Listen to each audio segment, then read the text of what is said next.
Ladies and gentlemen, it is time. It is time to talk about that hotly anticipated, much discussed Marvel movie we've all been waiting for, Captain Marvel. I'm Phaedra from Stinger, and this is your 60-second movie review.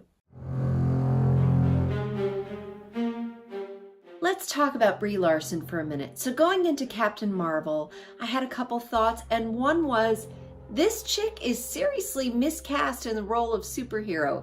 Coming out of the movie, I still think she was a little miscast. Brie Larson was okay. I've seen her in other things and she's a good actress. In this movie, I think her acting fell a little short and she was a little too feminine for the role. Can I say that? Am I allowed to say that? In case you don't know, this is the origin story of Captain Marvel, and it is set in the 1990s. Yes, the 1990s. And if you forget that, you will be reminded throughout the entire movie with song after song after song and references to grunge and dial-up and old clunky computers and everything else. And some of it is a fun throwback, some of it is just a little overdone. But let's overlook that. Let's talk about the other aspects of it being set in the 90s. We get an early Nick Fury, we get an early Agent Coulson, and they are young through the magic of CGI. It's a little distracting from the overall movie.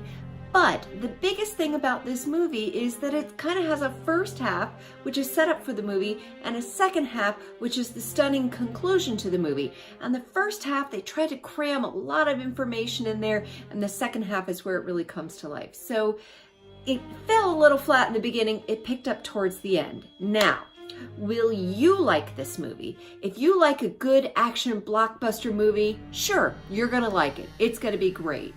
But you're probably going to be a little confused throughout the movie.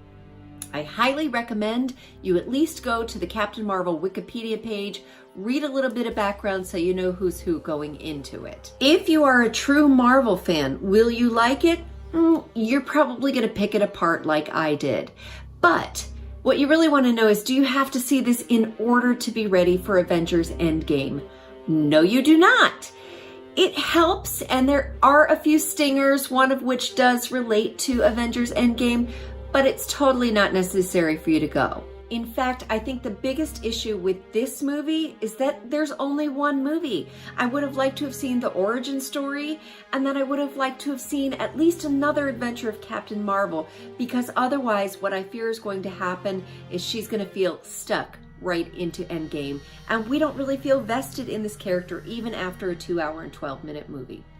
Is it worth going to see? Sure, absolutely. If you are a Marvel fan, are you going to love this?